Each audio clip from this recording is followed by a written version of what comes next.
Ya, vamos a empezar, vamos a seguir con lo que es Juan capítulo 6. Vamos a leer del 16 al 24, pero vamos a hacer de inmediato la comparación con Mateo 14, del 22 al 33.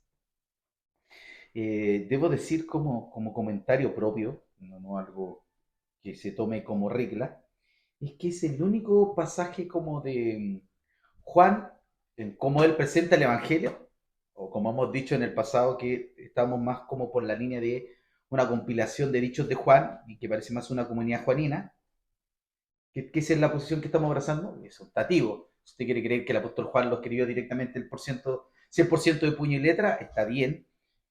Si usted cree que fue escrito por Juan y complementado por los juaninos en el futuro, está bien. Y si usted cree que fue escrito 100% por compilaciones hechas de enseñanzas del apóstol Juan por la comunidad juanina, está bien también. No tenemos certeza de ninguna de las posiciones, son las hipótesis que se manejan hoy día. Por tanto, eso lo podemos dejar abierto. Uno es libre de abrazar la interpretación o la posición que le acomode un poquito más.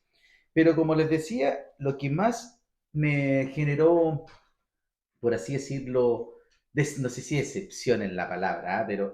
Pero sí como que no me gustó el cómo Juan el apóstol narra esta parte. Y vamos a ver el por qué, ¿eh? Vamos a ver el por qué. Y vamos a entender que siempre entendámoslo como funcionan las cosas, independiente de que esto está inspirado por Dios y que es así, y que está inspirado por el Espíritu Santo, y que son enseñanzas que quedan para nosotros. Siempre, en medio de toda circunstancia, está lamentablemente la carne del hombre también.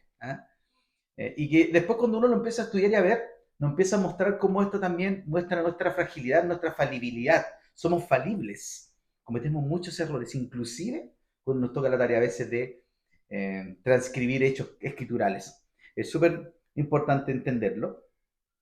Por tanto, también hay que verlo a la luz de que es palabra de Dios, pero hecho por hombres también, que a veces los hombres fallamos, nos equivocamos en estas cosas.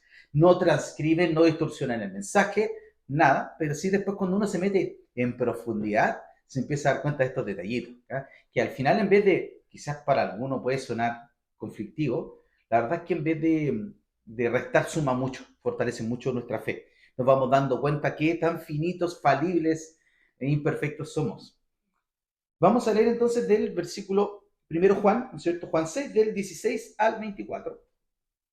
Dice, al anochecer descendieron sus discípulos al mar, y entrando en una barca, iban cruzando el mar hacia Capernaum, que estaba ya oscuro. Y Jesús no había ido con ellos, y se levantaba el mar con un gran viento que soplaba. Cuando habían remado como 25 o 30 estadios, vieron a Jesús que andaba sobre el mar y se acercaba a la barca y tuvieron miedo. Mas él les dijo, ego y mí, ¿no es cierto? Lo vamos a estudiar hoy día. Les dijo, yo soy, no temáis. Entonces, ellos entonces con gusto recibieron en la barca, la cual llegó enseguida a la tierra donde iban.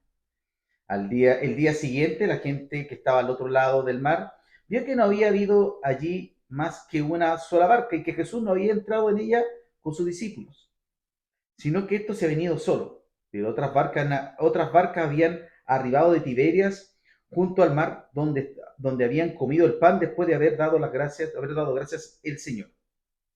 Cuando vio pues la gente que Jesús no estaba allí ni sus discípulos, entraron en las barcas y fueron a Capernaum buscando a Jesús. ¿Eh? Esta es la visión del apóstol Juan, ¿no es cierto?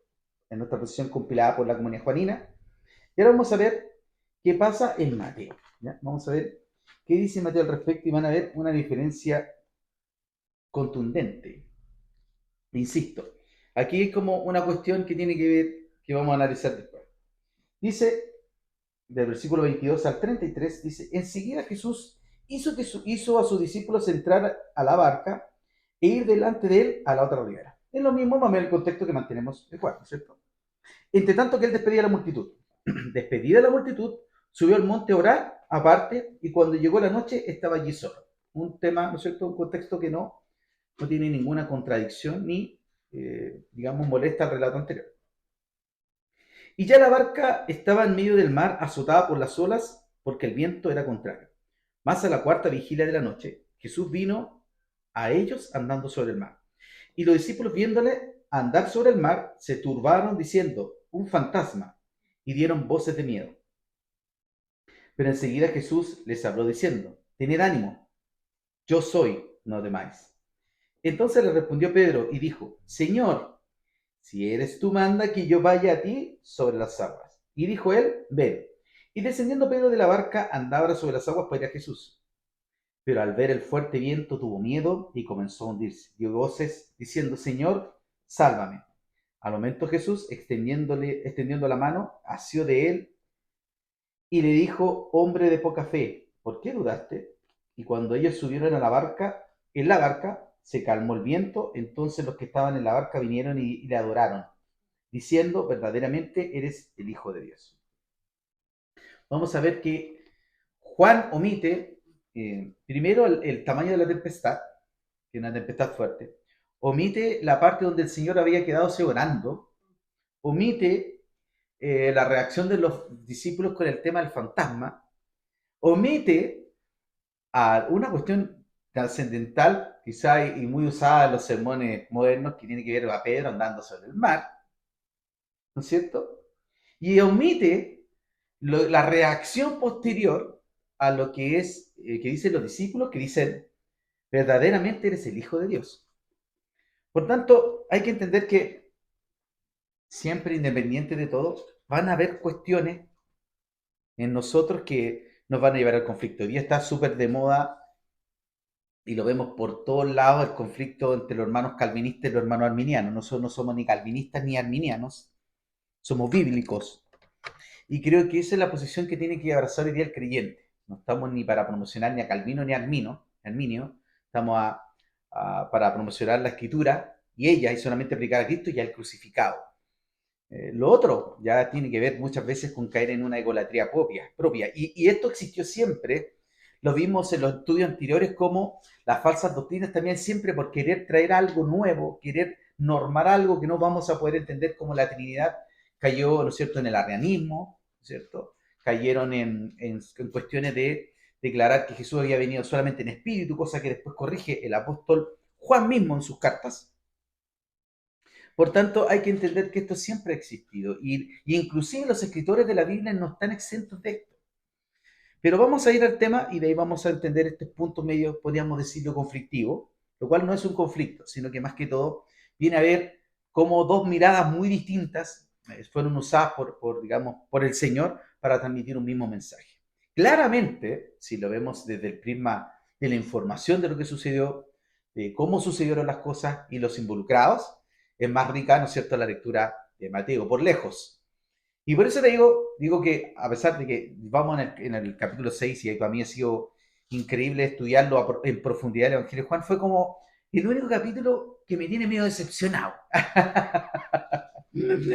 Hasta el momento. Ahora después vamos a estar en una discusión teológica, viene Jesús después del pan de vida, que es una cuestión impresionante. Ahora, tenemos que entender también dónde estaban los énfasis de Juan. ¿Ya? Los énfasis de Juan no estaban en los milagros ni en la experiencia de los discípulos, sino en Jesús, el Cristo encarnado, el verbo, ¿no es cierto? El logos que vimos en el capítulo 1. Por tanto, ahí están los énfasis también de Juan. Son distintos énfasis. Solamente que uno en la lectura, y ya cuando uno conoce lo que dice la escritura y los pasajes más o menos narrados por los sinópticos también, tiende a extrañar mucho que estos pasajes o que estos eventos no estén, ¿no es cierto? Es como llamativo, que se pase tan por encima. Pero hay ciertas teorías que después vamos conspirativas por ahí, vamos a ponernos salfate con nuestras cosas y vamos a sacar algunas conclusiones. La idea central, ¿no es cierto? La tormenta del mar no fue un accidente, sino una escuela divina donde Cristo reveló su deidad y fortaleció la fe de los discípulos, mostrando que Él es suficiente para sostener a los suyos en medio de cualquier circunstancia. Juan enfatiza en este pasaje la deidad de Cristo en el yo soy. ¿Ya? Acuérdense que lo vimos los otros días vimos el ego y mí, hoy día también lo vamos a ver de nuevo, lo vamos a entender un poquito más al detalle, de dónde viene. Y mientras Mateo complementa, ¿no es cierto?, este relato mostrando la experiencia de Pedro y la necesidad de una fe perseverante. Y ahí vamos a hacer esta, ¿no es cierto?, esta conjugación de cosas, vamos a mezclar un poquito, lo vamos a meter a la juguera y vamos a sacar ciertas conclusiones. Por ejemplo, la misión que hace la comunidad juanina, ¿no es cierto?, es como posible escritor de la carta, dijimos, es una de las posiciones que nosotros creemos que es más recurrente como la mayoría de los libros de la Biblia, hay que entenderlo.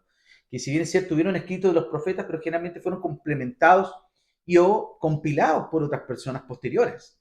Hay que recordar que para hacer ese tipo de cosas en el pasado no era como ahora.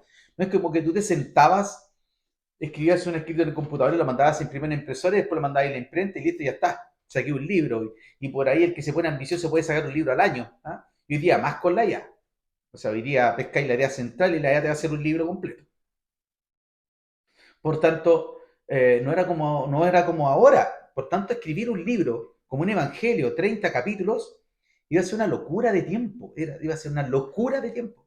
Por tanto, si los discípulos estaban enfrascados en la persecución, en la administración, en lo que tiene que ver con capacitación de nuevos discípulos para el Señor, era bastante difícil que tuviesen tanto tiempo para la escritura, ¿no es cierto? Y para generar esto que siempre es ensayo de error. Y hay que entender que antes no había la posibilidad de estar borrando tanto y cosas por el estilo, por tanto, si te equivocáis, tienes que hacer todo de nuevo. Entonces era un trabajo bastante duro y de muchos años. Quizás por ahí podemos entender que Mateo fue un poquito más dedicado a esto porque vemos que su obra fue más pasada para allá, ¿eh? Fue como dedicado a eso. Pero Juan fue una persona que construyó una comunidad propia y vemos que esta omisión tiene que ver un poquito con un cisma que había dentro de la iglesia. Recuerden que estaba Pedro con el resto de los apóstoles en Jerusalén, pero había esta comunidad que estaba en Siria de Antioquía, que era la comunidad juanina, y por ahí había una cuestión de diferencia de modelo, ¿ya? Netamente por una diferencia de modelo, no es que estuvieran divididos, se odiaran, no era como la guerra entre Calvino y Arminio, no es así, pero sí algo que tenía ciertas diferencias. Y vamos a ver que el gobierno de Jerusalén optó por el gobierno clásico. El gobierno, lo que hizo el gobierno de la iglesia de Jerusalén fue muy hacer el símil del gobierno que existía en el templo, como un sumo sacerdote, independiente que habían sacerdotes, los discípulos funcionaban más como los sacerdotes, y un sumo sacerdote, un tipo más o menos arriba del resto, y este fue generalmente la iglesia de tradición, lo llama el apóstol Pedro. En caso de la comunidad juanina era distinto, eran como los hippies de los discípulos, ¿ah? Era una comunidad más horizontal, después lo vamos a poder ver en el capítulo 14 y 15 de Juan, como cuando ya hablan del Paráclitos, ¿no es cierto?, que es el Espíritu Santo, les llaman el ayudador, él enseñará todas las cosas, no tendrá necesidad de que nadie nos enseñe y todas esas cosas, tiene que ver con una comunidad más horizontal. Habían dos estilos de congregación ya existía en esta época, y había una congregación muy vertical todavía, manteniendo una estructura de gobierno clásico, muy copiado lo que era la estructura del templo, con los discípulos siguiendo esta estructura más sacerdotal, por así decirlo, y por el otro lado, una estructura como la era la comunidad juanina, bien horizontal, ¿ya? Muy horizontal, todo amigo, todo hermano, somos todos iguales delante del Señor. Y eso como que insiste el verbo, cuando habla del verbo, cuando habla del Espíritu Santo, la carta de Juan siempre mostrar esto como la asequibilidad que cualquiera podía llegar a Jesús, ¿ya? Era como, en cambio, en en la lectura que vemos después, lo que tiene que ver con todo lo que tiene que ver con la iglesia de Jerusalén, ya vemos que esta verticalidad existía. Pedro tuvo que pescar, ¿no es cierto?, a Bernabé, ir a Jerusalén, contar cuántas grandes cosas había hecho el Señor con ellos, a los gentiles por medio de ellos, etcétera. Se tuvo que parar Pedro también a decir lo mismo, a defender el caso, hacer un concilio en Jerusalén, los circuncidamos, no los circuncidamos. Recuerden que, por ejemplo, pasó con Pablo y Bernabé. Cuando conocen a Timoteo, ¿se acuerdan que Pablo tuvo un problema con Pedro porque supuestamente Pedro llevaba a los hermanos nuevos a la circuncisión y hay un enfrentamiento no menor, pero siempre se pasa por alto una cuestión un detalle ahí pequeño, cuando Pablo con Silas conocen a Timoteo. ¿Saben qué hizo Pablo? Lo circuncidó. Entonces ven que había una estructura, independiente de que había pasado esto con Pedro, había una estructura potente del judaísmo todavía dentro del cristianismo, y tenía ese orden todavía, manteniendo un orden. Por tanto, lo que tú dice claramente ahí cuando pasa por Listra, Iconio, todo ese viaje, dice claramente que conocen a Timoteo y que lo tuvo que circuncidar dice, por miedo a los judíos. Entonces, ojo, que aunque se había visto el Pablo que había tenido esta discusión con Pedro y bla, bla, bla, él mismo después lo hace para evitar el conflicto. Y ahí está el tema del corazón de que podemos que entender que existe dentro de la escritura. Siempre va a existir el conflicto. Antes había pasado el conflicto con Juan Marco cuando se separa con Bernabé, porque Juan Marco se devolvió en el primer viaje que hizo con Bernabé y Pablo hizo el viaje y se llevaron a Juan Marco y él desistió en medio del viaje y se va, se devuelve. Y después cuando van a salir al segundo viaje, Pablo no quiso ir con Juan Marcos porque había desistido del viaje, por tanto Bernabé se va a Chipre, ¿no es cierto? Y Pablo sigue con Silas. Ahí se separan. Y vemos cómo se genera esta división. Por tanto, también aparece implícitamente dentro de la escritura. Y tenemos que entenderlo, que lamentablemente, por muy buenos hombres de Dios que eran estos tipos, habían sus diferencias. ¿Y cuál es la diferencia de Juan? Juan cayó en ser el apóstol del amor, tenía otro tipo de gobierno, un gobierno más, no sé decirlo hippie, pero suena así como al paz y amor. Y Pedro era el hombre contendiente que iba a la batalla. ¿Cómo era Pedro? Pues si lo vemos en la escritura, tenemos un perfil psicológico claro, Pedro. Arrebatado, ansioso. ¿Ah? Entonces, vemos cómo había una diferencia, esto se divide, y hay una lectura donde, y es casual, o no casual, que omita un episodio tan trascendental como Pedro caminando sobre el mar. ¿Y por qué pasaba? Simple, habían dos comunidades fuertes. Por tanto, Juan quería marcar la diferencia del liderazgo de Pedro, y esto es, lamentablemente, está visible, implícitamente. De hecho, ustedes van a ver que, por ejemplo, cuando Pedro dice, tú eres el Hijo, ¿a quién iremos si solamente tú tienes palabra de vida eterna, ¿no es cierto? Tú eres el Cristo, el Hijo del Dios viviente, eso no aparece en Juan tampoco. Entonces hay que entender que había un desmarque con los liderazgos de Jerusalén. Todo bien, queremos lo mismo, pero usted no nombra no los nombra como apóstoles, siempre los nombra como discípulos. Llamativo también. Lucas, Mateos y Marcos, apóstoles. Lucas, Hechos, apóstoles. Juan, discípulos, todos iguales. Y eran discípulos del Señor, y estos eran discípulos del Señor, las mujeres que eran discípulos del Señor. Un libro que también llama Las mujeres discípulos del Señor. Llamativo. Y esto tiene que ver también con una construcción del Evangelio que pasa mucho después de estos tres primeros. Y había una visión distinta, nada más. Ahora, yo sé que para un hermano comunista que quizás esté viendo esto, para él está como haciéndole, se los dije. ¡Ah! Pero, pero hay que entender algo. Por muy bueno y que el Señor quizá usó esta comunidad juanina en algún tiempo, inclusive para poder terminar la compilación de esto, de lo que es las cartas de Juan y el Evangelio de Juan, desaparecieron. Y eso es llamativo. ¿Ya? Desaparecieron.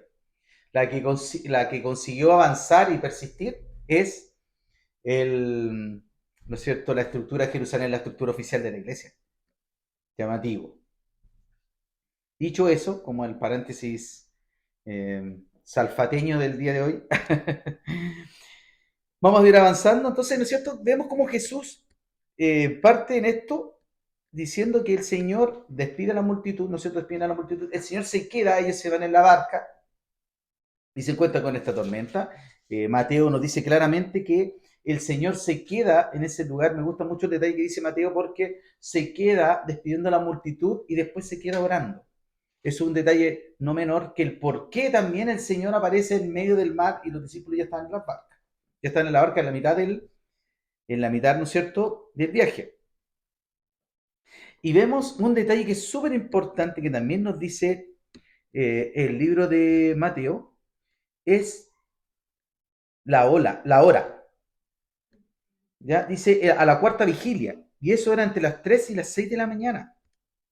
Por tanto, si jugamos un poquito de ciencia ficción, nos vamos a dar cuenta de que esto tuvo que haber pasado y generalmente se estilaba que cuando venía el ocaso, la gente la despedía. Ya habíamos pasado, ¿se acuerdan? Que habían dormido el primer día ya en la alimentación de los 5.000, en los sinópticos aparece más claro.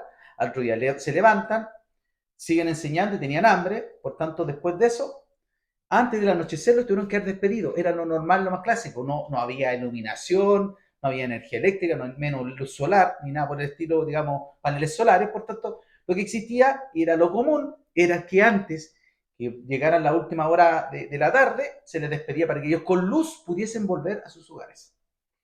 Por tanto, aquí hay una cuestión súper interesante. Esto pasó entre las 3 y las 6 de la mañana. Era muy avanzada hora de madrugada. ¿Qué dice? ¿Qué quiere decir esto? Que los discípulos tuvieron que haber estado peleando con la tempestad a lo menos casi 12 horas. Casi 12 horas. Imagínense 12 horas en un bote pequeño azotado por la ola. Imagínense el nivel de desesperación. Yo creo que si uno, 1 o 2 horas, yo creo que te la bancáis. Pero 12 horas.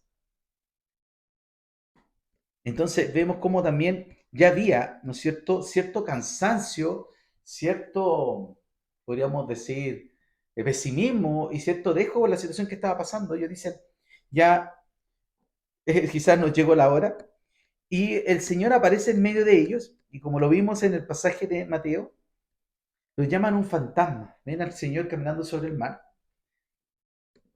y, y lo llaman que es un fantasma. Aquí vemos una cuestión cultural distinta, porque los judíos, sobre todo los que son los de la línea de los fariseos, creían en la vida espiritual, no así los saduceos, por tanto marca una diferencia directa.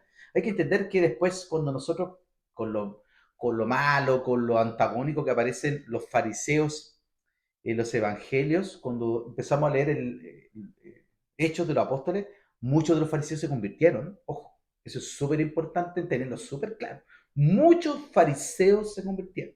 Sí, fueron por ahí con el tema de que les gustaba todavía abrazar el tema de la ley, y todavía tenían ciertas estructuras que les costó soltar, pero si tú lees entre líneas en el libro de Hechos, vas a ver que un montón de escribas, un montón de fariseos se convirtieron al Evangelio de Cristo, un montón no menor. ¿Ya? Así que hay que tenerlo súper claro.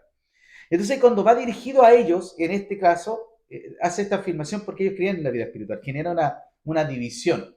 Los saduceos, recordemos, lo hemos visto en los estudios anteriores, eran personas más ligadas a la política, a la estructura política religiosa. Eran personas muertas espiritualmente y escogían ese camino, entendiendo que para ellos solamente la Biblia, ¿no es cierto?, era, la Torá era los 5 primeros libros, y no creían en los salmos, en los proverbios, en los profetas como fuente de inspiración divina. Por ahí les gustaba como histórico, como cierto, para cantar y cosas por el estilo, pero para ellos no era ley, o no era verdad divina, ¿ya? En este sentido. Hace una distinción, Mateo siempre apuntando a su público objetivo, que eran estos judíos creyentes. Recordemos que Mateo va primero a esa línea. Entonces vemos cómo el Señor aparece en el mar, azotado por las olas, ¿no es cierto? Y vemos cómo el Señor aparece justo en el momento donde ellos ya habían perdido toda esperanza. Sabemos que en Colosenses 1:17 nos dice que todas las cosas subsisten en Él. También que en Hebreos 1:3 que dice que sustenta todas las cosas con la palabra de su poder. Por tanto, entendemos que la soberanía del Señor funciona de una manera. Cuando los discípulos ya se habían cansado, habían luchado casi 12 horas contra el mar, aparece el Señor.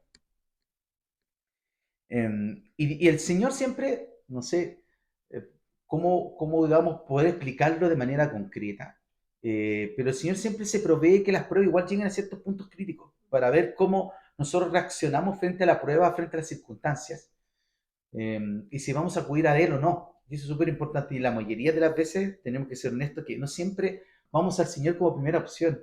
Y ahí hay un tema que nosotros tenemos que ir examinando dentro de nosotros mismos, del por qué siempre, a pesar de ver la mano del Señor, su provisión, su guía, eh, buscamos alternativas, plan B, plan C. Por tanto, hay que entender que en ese momento ni las olas ni el viento escapaban al control del Señor. De hecho, el Señor nos dice también cuando tiene que ver con las pruebas, con las tentaciones, inclusive en 1 Corintios 10:13 dice que no ha venido ninguna tentación que no sea humana, ninguna cosa que no podamos sobrellevar, ¿no es cierto? Entonces vamos entendiendo que el Señor va sobre el mar y llega al momento justo, ni antes ni después, a la cuarta vigilia de la noche. O sea, ya eran entre las 3 y las 6 de la mañana, por lo menos estaban entre 10 y 12 horas peleando con una tormenta. Ya era, imagínense, estaban cansados, desesperados, y aparece el Señor en el momento exacto para intervenir. Entonces el Señor no demora no es negligencia divina, es sabiduría perfecta para entender que el Señor siempre va a buscar quebrarnos de una manera para llegar a un punto rápido de cambiar nuestra estructura. Y ahí es donde a veces nosotros nos transformamos en igual que Israel, en empezar a cometer los mismos errores del pasado. A pesar de ver la provisión divina, cuando ellos venían en el maná del desierto, después pidieron carne, etc., es igual como nos comportamos nosotros, viendo mes a mes, viendo año a año, cómo el Señor ha sido fiel. Aún así, dudamos. Creyeron que era un fantasma, distorsionaron la percepción de lo que estaban viendo, interpretaron erróneamente lo que Dios quería hacer con ellos, y ellos, estando con el Señor mismo, no se dieron cuenta. Porque de la única manera que nosotros vamos a poder entender lo que Dios quiere hacer es sumergido 100% en Él. Pero hay que entender que aún el nuevo nacimiento y la llenura del Espíritu Santo, porque todavía estamos en esencia humana, va a eliminar totalmente nuestras debilidades. No las va a eliminar. Y siempre vamos a tener ese conflicto. Como lo tuvo Juan el Bautista, ¿eras tú el que había de venir o esperaremos a otro? Entonces tenemos que entender que inclusive los creyentes genuinos vamos a poder malinterpretar las circunstancias. Por eso que la oración es fundamental. ¿Qué hizo el Señor? Se fue a orar. Antes de ir a salvarlo a la tempestad, el Señor estaba orando. ¿Cuánto pasó? Imagínense la cantidad de horas. El Señor siempre nos muestra a través de los evangelios un enfoque potente en la oración. Y a veces para nosotros nos gusta más como el hacer. Nos cuesta estar quietos delante del Señor. Es una cuestión que es llamativa. Nos cuesta estar quietos delante del Señor. Queremos leer la Escritura porque queremos la respuesta. Y no vamos a la Escritura en descansar y a ser ministrados por la Escritura, sino que queremos respuestas. Queremos que el Señor me hable. Bueno, si el Señor habla, como no somos tan carismáticos como los hermanos neopentecostales, bueno, entonces yo creo en la palabra y el Señor me habla. Por tanto, voy a leer 10 capítulos, 20 capítulos, porque se me habla. No, de repente el Señor quiere que descanses en Él. Y ahí está nuestro tema. A veces queremos usar la Escritura netamente como que aparezca lo que el Señor nos tiene que decir en el momento. Y si el Señor no nos quiere hablar, ¿cuál es el problema? Si el Señor quiere que esperemos en Él, ¿cuál es el problema? Si el Señor quiere cultivar en nosotros nuestra paciencia, ¿cuál es el problema? Pero cuando interviene en el versículo 20 del capítulo 6 y en el versículo 27 del capítulo 14, Mateo les dice, tened ánimo, ego y mí, yo soy, no temáis. Primero revela quién es, y eso debería ser suficiente. Lo que pasa es que, independiente que debería ser suficiente, nuestra fe finalmente es movida por las circunstancias. Y la deidad de Cristo es revelada en ese momento, y vamos a entender por qué la palabra ego y mí es tan importante. Ego y mí hace referencia directa a Éxodo 3:14, ¿no es cierto? Cuando se encuentra Moisés, ¿no es cierto?, con la zarza.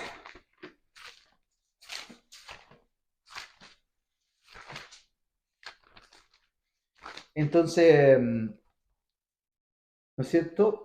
Vamos a leer del 13, dice, dijo Moisés a Dios, he aquí que llego yo a los hijos de Israel y les digo, el Dios de vuestros padres me ha enviado a vosotros. Y si ellos me preguntaren, ¿cuál es su nombre? ¿Qué les responderé? Y respondió Dios a Moisés, yo soy el que soy. Así dirás a los hijos de Israel, yo soy, me envió a vosotros. ¿Cierto? Usa la palabra ego y mí. ¿Y por qué ego y mí es tan importante? Porque es la palabra que ocupa la Septuaginta. Para todos los que quizás, los chicos que están por ahí en la media, les van a pasar esto. Es decir, en historia, sí o sí, la Septuaginta. Y eso se escribe con números romanos, porque es 70. Es una L de 50, las 2X de 10, y tiene 70 libros. ¿Ya? Y que la Septuaginta, ¿no es cierto?, es la traducción griega del Antiguo Testamento realizada entre los siglos 3 y 2 antes de Cristo. Fue la Biblia más utilizada por los judíos de la diáspora y por los primeros cristianos. Cuando Juan escribe su evangelio en griego, sus lectores probablemente conocían la forma en la que la Septuaginta traducía los textos del Antiguo Testamento. Por tanto, era súper importante. La Septuaginta nació en la comunidad judía helenística de Alejandría, Egipto, entre los siglos 3 y 2 a.C., para los judíos que hablaban griego ya y no podían leer la escritura. Fue la Biblia más utilizada en los tiempos de Jesús, hay que entender. De hecho, hay varias citaciones que hacen los evangelios, son directamente de la Septuaginta. Influyó profundamente en el Nuevo Testamento y es clave para comprender expresiones teológicas como el ego y mí de Juan, que conecta a Jesús con su autorrevelación de Dios en el Antiguo Testamento. Por tanto, hay que entender que Juan estaba utilizando una expresión clara que ellos conocían. Y tenemos que entender también que como se escribe Juan, ya en el año 60 en adelante, lo más probable con lo que fue la escritura de Juan, ya el Evangelio estaba fuera de Jerusalén, ya estaba abierto a lo que eran los gentiles, por tanto, el ego y mí era muy transversal, tanto para judíos helenistas y para toda la comunidad, ¿no es cierto?, gentil. ¿Qué es la diferencia que aparece, ¿no es cierto?, que lo vemos aquí? Eh, es el ego y mí con apellidos, y después lo vamos a ir viendo siempre en el Evangelio de Juan. Ahora nos toca la próxima semana lo que es el pan de vida, es ego y mí con el apellido pan de vida. Ego y mí, la luz del mundo. Ego y mí, el buen pastor. Yo soy el buen pastor, yo soy la luz del mundo, yo soy el pan de vida, yo soy la resurrección y la vida. Eso lo vamos a pasar a ver en el capítulo 6, 8, 10 y 11 respectivamente. Y vamos a ver que buscaba también entender cuál era, ¿no es cierto?, la personalidad del Señor y cuál era su misión. Entendamos que finalmente en este libro Juan omite estos actos como por ejemplo el de Pedro, que vamos a ver ahora, pero es por una función súper importante, quiere centrarse en la deidad de Cristo. Siempre el Evangelio de Juan busca centrarse en la deidad de Cristo. ¿No es cierto? Si eres tú, Señor, dice el 28 y 29 de Mateo 14, dice, manda que yo vaya a ti. Pedro responde con una fe, descansa en la palabra de Cristo, pero y no camina por habilidad propia, camina porque el Señor nos manda a que venga, porque la fe es por el oír es la palabra de Dios, pero tuvo miedo, independiente, viendo al Señor de frente, y esto es un escenario potentísimo, y siempre se enseña así, viendo al Señor, viendo que el Señor lo pone y empieza a caminar sobre el mar, dudó, al ver el viento, a ver la tormenta, tuvo miedo. Pedro sacó la vista, pasó de mirar, sacó la vista de Cristo y empezó a mirar la tormenta. El problema no era el viento ni la tormenta. El problema era dónde estaba su enfoque, dónde estaba su atención. Su atención estaba en la situación que estaba viviendo y no en Cristo que estaba ahí llamándolo para así, hacerse de él. Entonces vemos como siempre esto nos pasa siempre a nosotros y es del día a día, que inclusive los creyentes auténticos experimentan momentos de debilidad y tendemos a no poner los ojos en el Señor, como dice Hebreos 12:2, que tenemos que poner los ojos en Jesús, el autor y consumador de la vida. Cuando nosotros tendemos a apartar la mirada del Señor, el temor nos va a dominar. Y eso es una cuestión que pasa. Por eso una expresión que aparece tanto en la Escritura es no temáis, no teman, no teman. Es una expresión que aparece tanto en la Escritura y es porque dejamos de hacer ejercicio de nuestra fe y empezamos a mirar las circunstancias. Y aquí viene el versículo 30 del capítulo 14 de Mateo, viene la oración más breve que algunos dicen, de la escritura de la oración más breve y quizá la oración más corta de Pedro, porque sabemos que era bueno para hablar, cuando hace el discurso, se manda así un discurso, cuando siempre que interviene habla hartas cosas. Sabemos cómo era Pedro. ¿Ya? Pero acá hace la oración más corta, pero la más eficiente y fue suficiente para que el Señor entendiese que Pedro estaba reconociendo su debilidad y dice, Señor, sálvame. Pero reconoce su incapacidad, no logra salvarse a sí mismo, se da cuenta que solamente el Señor lo podía salvar de esa situación y que la dependencia de Cristo es esencial en la vida cristiana cotidiana. Así que al momento Jesús extendió la mano y asió de él, ¿no es cierto? Lo levantó. La respuesta del Señor es inmediata. La seguridad del creyente tiene que descansar en la mano del Señor. Y no podemos solamente creer que nosotros estamos en Cristo netamente por nuestras fuerzas. También entendemos que es el Señor que nos sostiene en nuestras dificultades, en nuestras pruebas. Es Él que viene a nuestro rescate, ¿no es cierto? Como lo dice Juan 10:28, que nadie los arrebatará de mi mano. Y Judas dice que poderoso es Él para guardarnos sin caída. Tenemos que entender que no permanecemos solamente salvos por lo que podamos hacer, porque el Señor siempre sale a nuestro encuentro, siempre sale a nuestro rescate. Y, y es más el Señor el que da el primer paso que nosotros. Por tanto, cuando ellos entran a la barca, ¿no es cierto?, se calma el viento. Y Juan dice, y llegaron de inmediato donde iban. Era como raro porque la distancia era muy corta, hay que entender esto también. no era una distancia muy larga, era una distancia que tuvieron que haber recorrido en una hora, en una hora, en dos, pero estuvieron 10 a 12 horas. Hay que entender cómo el Señor los dejó en medio de esa prueba un buen rato para que ellos tuviesen que rendirse. Y quizás por ahí, ¿qué pasa? Y nos pasa cuando el Señor nos da un poco de cosas o nos da una situación de calma. Vieron la multiplicación de los 5.000, vieron cómo la gente y las multitudes estaban ahí. Me imagino a los discípulos llenándose de ego también. Estamos aquí, somos los primeros. Estamos con el Salvador del mundo, somos bacanes, somos geniales. La gente nos va a reconocer ahora. Y cómo el Señor los lleva y los pone en una situación climática, crítica, para que puedan reconocer que necesitan solamente de Él para poder seguir avanzando.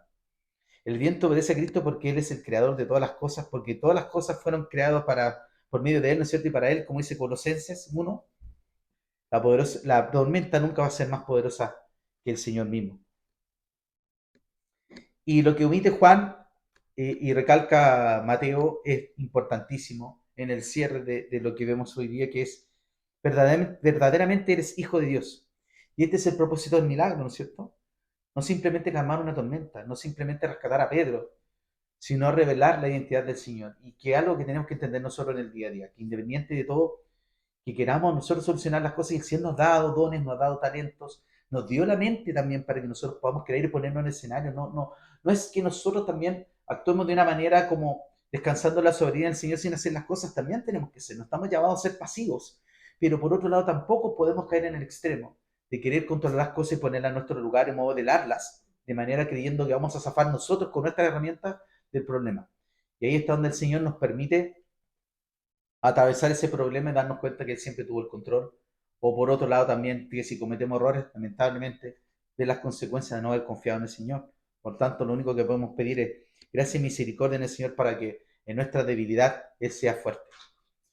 El Señor es el Señor del mar, es el Señor de la creación, es el yo soy.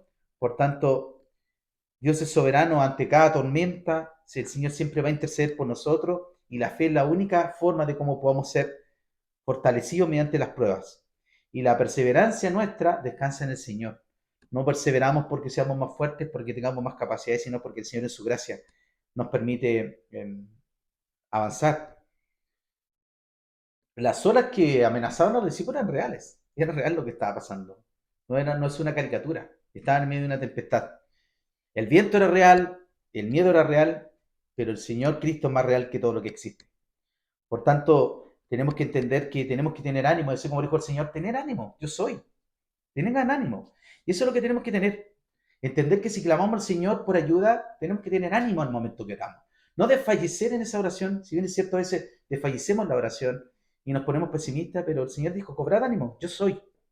Y eso es lo que tenemos que entender, que el Señor tiene el control de las cosas, independiente de las cosas que vivimos, el Señor siempre va a venir a nuestro rescate. Y que posiblemente, inclusive, buenos creyentes, personas que confiamos en el Señor, igual vamos a tener momentos de incredulidad y de debilidad, pero tenemos que ir a la oración, que es el único lugar, escritura y oración, para poder encontrar que nuestra fe sea aumentada. Verdaderamente Jesús, verdaderamente eres el Hijo de Dios, dijeron los apóstoles, y algo que tenemos que entender nosotros. Si ponemos la vista en el Señor, las tempestades pasan a segundo plano. Así que vamos a orar, le vamos a pedir al Señor que esto quede en nuestra mente y nuestro corazón. Señor, te damos gracias por tu palabra, y así como a veces vemos cosas que son más de carácter, a veces hasta teológico, doctrinal, hoy día tú nos animas, Señor, nos muestras que nosotros poniendo la mirada en ti, tú vas a solucionar todo.